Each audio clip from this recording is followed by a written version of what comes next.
Hey everyone, Ronald here, and in this video we're going to be talking about why I returned my MacBook Pro 16-inch in order to get the M1 computers. That's right, computers as in plural. I got the Mac Mini and the MacBook Pro 13-inch, which by the way, both together cost less than the MacBook Pro 16-inch. So we're going to talk about the reason why I switched over and why life is a little bit better now.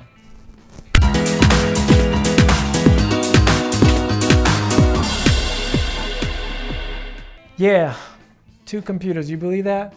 And they cost less. I spent like $4,000 on the MacBook Pro 16-inch because I needed something that was really performant for the amount of editing that I was going to be doing.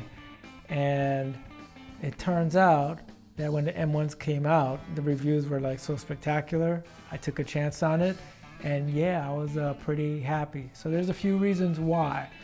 The first, as I mentioned, is cost.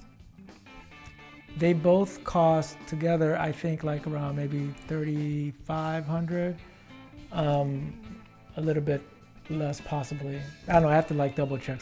But it definitely didn't cost $4,000 like my MacBook Pro 16-inch. The other reason is the memory management is a little bit better, the way that they have the unified memory. So you could do like some additional research on that, but essentially 8 gigs in the M1 world is a lot more efficient than the regular 8 gigs.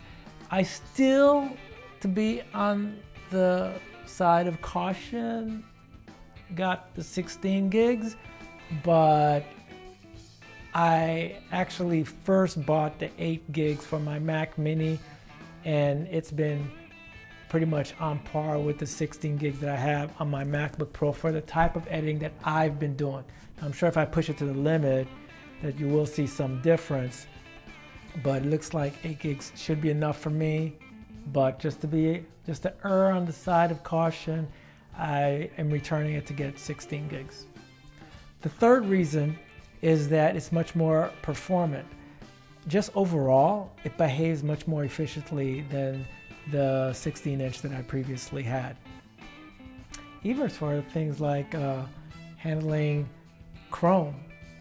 I could have like tons of tabs open up in Chrome and the computer's not working so hard. And it's a lot quieter, which brings me to my fourth reason, the most important reason for me. That fan on the MacBook Pro 16-inch was driving me crazy. And I feel that I'm kind of surprised that I did not hear too much people complaining about the fans before, but I think it's just because everyone was used to it. It's like everyone were abused children that were used to abuse. They just thought it was normal until they got parents that didn't abuse them, which are the M1s.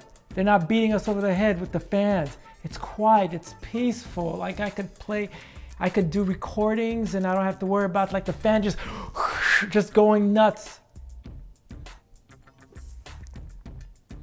I spent $4,000 on that computer. I don't want to hear anything from that fan. Anyway, that's why I returned it. Now there are some cons to the new M1, but they're not big cons for me. One is not being able to run Windows, but I saw some articles and I already started hearing people talking about workarounds so that they can run Windows on it. So I'm not concerned about that. That's the beautiful thing about software. Usually there's like a way to work around getting something to work that you really need to. And the other thing is that if for some random small x86 software, it might not run on the M1s as of yet. But again, not really affecting me. And also I think over time, a lot of software will have versions that will run on this. So those are my main reasons. Very content with it.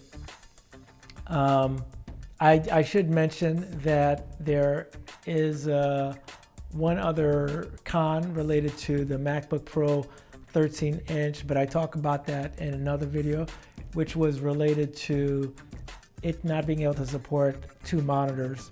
Now, there's a workaround for that too.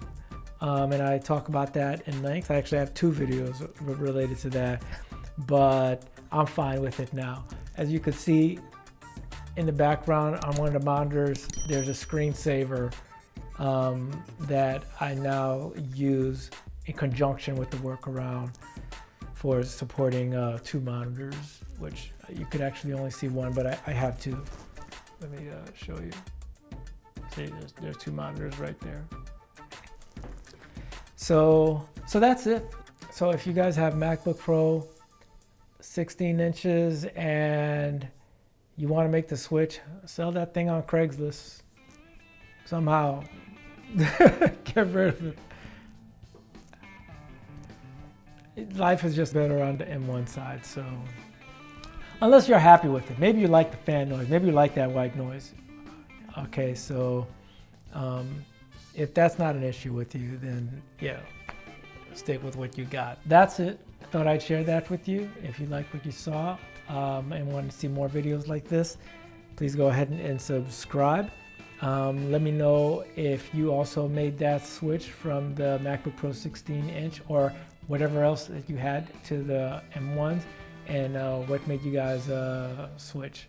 I'd love to hear that. So I'll see you guys in the next video. Please like and subscribe if you want to see more videos like this.